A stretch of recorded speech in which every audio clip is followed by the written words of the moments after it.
It's 2019, so about 15, 16 years. Wow. But a lot of that has been like low commitment, just helping out at a local store for like Friday Night Magic draft events. But I've, judged at a couple of GPs and some Star City Games events as well. It was actually kind of exciting. The last Star City Games event I was at, I ended up table spotting as the table judge for their feature match coverage, which is definitely interesting because it's a new set of skills that you don't use every day as a judge. So I always find it interesting to try and learn new things.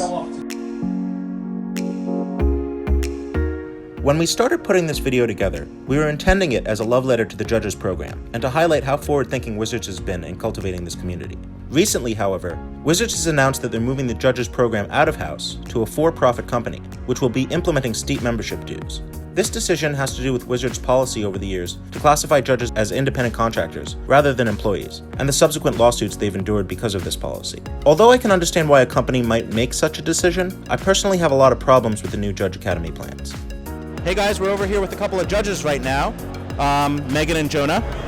Hey.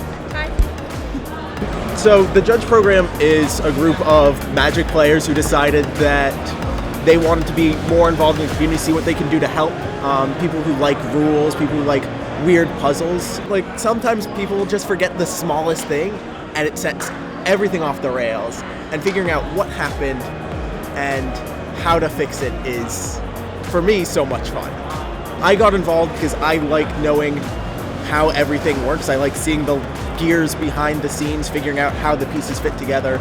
Do you guys have full-time jobs? Jobs besides this, or is this your full-time job? I do. I'm actually a teacher by trade, which is part of what drew me to judging. And for me, it's much more community-based. I like to teach people things. That's what I do in my day job, and I bring that over. I, on the other hand, do nothing but judging. It's not a life of luxury, but there was a stint between the M19 pre-release and the Guilds of Ravnica pre-release where every weekend I was in a different state, in a different city, with a different big event.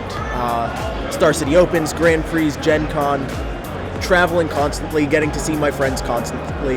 It's technically my job, but it doesn't feel like one at all. Recently, so I actually quit my job in April. I had a full-time position and I was starting to get accepted to a lot of events as like a judge. So I decided to quit my day job and do that. And I was doing freelance work at the same time. So I'm a freelance illustrator. So I can actually just do that while I'm in transit.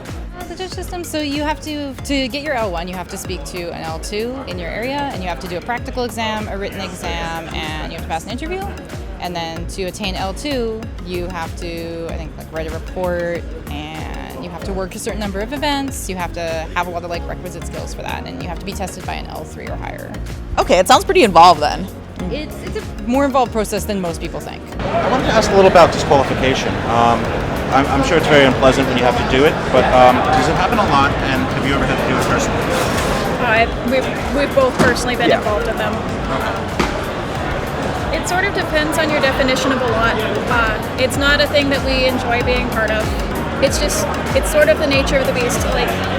We're here to help. We want to help players understand what they're doing. We want to help them if something goes wrong. Sometimes the thing that goes wrong is that somebody's doing something that they shouldn't be doing. And at the root of it, one of our jobs is to protect the integrity of the tournament. And we don't like to, but if we have to remove somebody from the event to do that, then we will. Sometimes the infraction, the reason we have to remove a player is for something where even if the player isn't aware that they've done something wrong. These are things like improperly determining a winner, like rolling a die, or gambling or betting on something. Even if you don't know that you're not supposed to do that, we need to remove you from the event, and those are some of the hardest ones. If a player is removed from those events, though, we don't believe that that player has any malicious intent. We don't believe that that player is trying to do something wrong. It's just an accident. And then when we run into players that do have malicious intent, those are even harder because it often comes down to judgment, and we need to make a decision with incomplete and imperfect information. And the integrity of the game. Right. A lot of my friends who are judges always talk about how excited they are to be at events with all their friends and stuff. It's a very close-knit community from what I can tell. Almost like a secret club. Can you talk a little bit about that? It's less like a secret club and more like a family reunion. A lot of people have their group of grinders that they travel with. We have a weird sort of interaction where we're like sort of coworkers, but also sort of family, and you get to know these people, and you see the same people every weekend all over the world, and they just become part of your life. It is the time of my life. This is the greatest job I've ever had. The people I get to work with are phenomenal. Like, it's just really nice to be in a position where everybody's really motivated, everybody's really excited to be here, and like, wherever the judge program is so full of passionate individuals, so it's like a very rewarding experience every time I get to work here. Do you see yourself continuing to be a judge in 5 or 10 years or 20 years or 30 years, or however long the game goes? Probably for a decent amount of time. It's one of those things that it's, you know, I have kids. They're like almost 10 and 7, so part of it depends on what they're doing. I definitely judge less now than I used to. I mean, I definitely play less than I used to as well. Kids start wanting to do things, and you can't really be like, no, I want to do my things. You guys have to just stay home and do nothing. It's like, you know, somehow my wife frowns upon that when I say that as well. So. I can understand why Wizards would have made the decision to move the Judges program on paper, especially for a profit-driven corporation.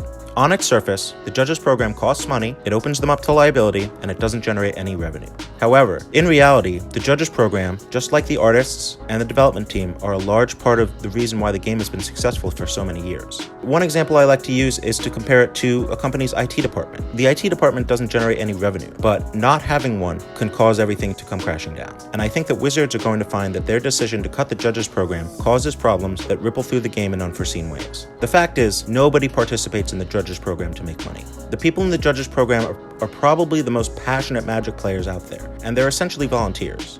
The implementation of membership dues feels like an underhanded attempt to squeeze some profit out of a group who's already gone above and beyond what's required. And I think that the result is that a large portion of these people are going to decide it's not worth the work. Hear that music?